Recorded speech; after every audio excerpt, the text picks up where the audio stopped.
sur les âmes et les entités, la vie et la mort du point de vue d'un esprit. Bonjour à nouveau, merci d'être ici avec moi une fois de plus. J'espère que vous allez très bien aujourd'hui. C'est Marie. Ces informations peuvent être considérées comme de la science-fiction, ou comme le spectateur le voit le mieux, et je les publie à des fins de divertissement uniquement. Cependant, je prends mes informations très au sérieux, et pour quiconque a des yeux pour voir. Plus d'informations sur les entités. Pour moi, une entité est une chose vaguement définie, une créature, une âme ou un esprit qui existe dans les royaumes existentiels du bas astral. Bien que nous puissions également étendre le terme entité à tous ceux qui existent dans les royaumes existentiels qui ne sont pas le monde physique, tous les royaumes astraux, supérieurs et inférieurs, nous pourrions même appeler les gens du monde des vivants, entités, ou des entités. Le mot entité n'est pas nécessairement défini comme négatif ou régressif, bien que dans le contexte que j'utilise dans mes vidéos paranormales, j'utilise le mot entité pour définir une créature du bas astral dont nous ne savons pas qui, ou ce qu'elle est, mais qui a généralement des tendances et des attitudes régressives. Pour moi, un démon est une entité qui a été détectée comme étant très clairement négative, régressive et dangereuse. Au point que l'on pourrait même classer les démons sur une échelle de méchanceté ou de pouvoir. Comme de nombreuses personnes à travers l'histoire déclarent avoir vu ou été en contact avec le diable lui-même, mais elles semblent oublier ou ignorer qu'il existe de nombreux démons, qu'ils fonctionnent tous selon des hiérarchies et des niveaux, et qu'il est donc peu probable de trouver ou d'avoir été en contact avec le plus puissant d'entre eux, puisqu'ils envoient des démons moins importants pour effectuer des tâches moins importantes, comme le font les militaires. Ceux d'entre vous qui me suivent depuis longtemps, ainsi que mes prédécesseurs, savent que nous défendons fermement l'idée que toutes les religions ont été créées par les puissances au pouvoir, comme un moyen de contrôler l'ensemble de la population humaine, de la maintenir dans la peur, et par conséquent, dans l'obéissance et la soumission. Pourtant, me voici aujourd'hui en train de parler des démons dans un contexte qui est très similaire à ce que les religions préconisent. Il n'est pas nouveau que toutes les religions fondent leurs écritures sur des choses, des événements et des concepts réels, quand cela leur convient, mais nous pouvons aller encore plus loin en constatant que les religions créent des systèmes de croyances forts, qui sont des idées fortes, et qu'elles sont donc la base même de la manifestation d'un royaume existentiel. Les religions sont une réalité pour ceux qui les suivent avec dévouement, et s'ils le font fermement parce que cela les a aidés dans leur cheminement spirituel, qu'il en soit ainsi, au moins ils cherchent des réponses en dehors de la science matricielle officielle, qui n'est rien d'autre qu'une autre religion, comme le démontre sa forte nature dogmatique.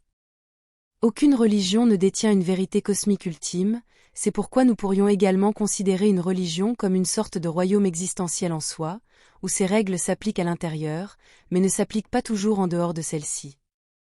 Cela signifie que les personnes qui ont une meilleure compréhension de la religion, de sa signification, de son but et de son origine, la comprendront dans leur propre contexte, où la religion peut être étudiée et prise pour ce qu'elle est à leurs yeux, c'est-à-dire une méthode de premier choix pour le contrôle de la population. C'est pourquoi je dis qu'il n'y a pas de vérité ultime, et encore moins de vérité cosmique, valable partout et dans tous les domaines existentiels, à moins que nous puissions considérer l'esprit supérieur de la source lui-même comme étant cette vérité ultime. Pour en revenir aux entités du bas astral, le fait qu'elles se trouvent du côté astral ne signifie pas qu'elles n'ont pas de système de croyance solide pour elles-mêmes, car beaucoup d'entre elles ont été des âmes incarnées avec une vie dans le monde des vivants, donc sous la forte influence de la religion. Cela signifie qu'ils appliquent ces règles religieuses au monde astral inférieur, qu'ils co-manifestent avec leur faible conscience.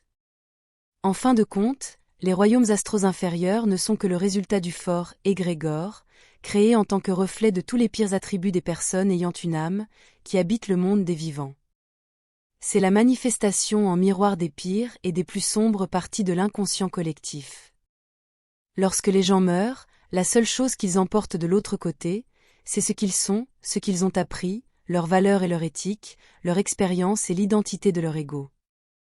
Mais même là, ce qu'un sujet ou un autre emporte avec lui dépendra de sa vibration, de ses pensées et de ses idées, de sorte que beaucoup de ceux qui sont dans un état vibratoire très bas, ceux qui meurent pleins de colère, de ressentiment et de haine, avec une éthique et des valeurs très basses, continueront à être les mêmes de l'autre côté. Ceux-là ne connaîtront pas la vaste expansion de conscience qui se produit pour les personnes et les âmes à haute vibration, au moment où elles décèdent, tout simplement parce qu'elles ne correspondent pas à cette vibration, parce qu'elles sont renfermées et embouteillées dans leur propre royaume limité et auto-créé, basés sur des pensées et des valeurs à basse vibration, et n'ont donc aucune flexibilité et aucune prédisposition pour une quelconque forme de progrès spirituel. Une âme doit avoir une connexion très forte avec la source, et être prête à abandonner toutes ses valeurs pour en adopter de meilleures, plus étendues, afin de pouvoir correspondre à la vaste expansion de conscience qui se produit lorsqu'une âme est intégrée dans le champ plus vaste. En effet, une plus grande expansion de la conscience entraînera également la dissolution de l'ego, du moi que l'âme avait lorsqu'elle s'est incarnée. Plus de conscience et plus de compréhension élargissent la conscience, donc les valeurs, les idées et les concepts, tels que ceux qui définissaient la réalité au sens large pour cette âme, se développeront au point qu'au moins la plupart d'entre eux cesseront d'exister. Donc le cadre même des valeurs et des idées, qui définissent une personne, s'est élargi pour devenir quelque chose d'autre. Cela signifie que la dissolution de l'ego, tel qu'il était connu lorsqu'il était incarné, la métamorphose du soi, se développe en quelque chose de beaucoup plus grand que ce qu'il était lorsqu'il était dans un corps biologique. Cela signifie que lorsqu'un sujet de haute vibration décède, il ne sera plus celui ou celle qu'il était lorsqu'il était dans un corps biologique, et même si le sens de l'identité lui-même n'est pas détruit, car en réalité, il s'est seulement élargi, cela peut néanmoins être assez effrayant. Comme de nombreuses personnes qui se souviennent de leur vie antérieure et de l'espace qui les sépare, l'entre-deux vies, ainsi que d'innombrables personnes ayant vécu des expériences de mort imminente, on décrit que lorsqu'elles se trouvent à proximité de l'étape de la lumière blanche, elles ressentent un amour inconditionnel, immense et profond selon leurs paroles, si épais qu'elles peuvent s'en envelopper comme s'il s'agissait d'une couette. L'amour est l'intégration, qui fait de quelque chose une partie de vous-même, il est donc facile de conclure que ce sentiment d'amour inconditionnel dense n'est rien d'autre que le processus de réintégration dans le grand tout, et avec lui, la transcendance du moi en quelque chose de beaucoup plus étendu, où l'ancien moi, l'ego que la personne avait de son vivant, n'est pas vraiment détruit, il devient simplement une partie de quelque chose de beaucoup plus vaste.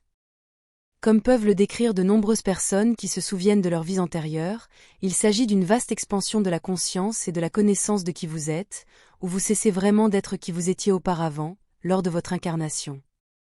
Mais vous ne perdez pas pour autant la conscience et la perception de votre propre unicité, car votre conscience de soi s'élargit considérablement, vous vous métamorphosez en votre identité cosmique, en qui vous avez toujours été, seulement grandement enrichi par les expériences dramatiques que vous avez eues lorsque vous étiez dans un corps biologique, de quelque espèce que ce soit, car nous sommes tous des personnes.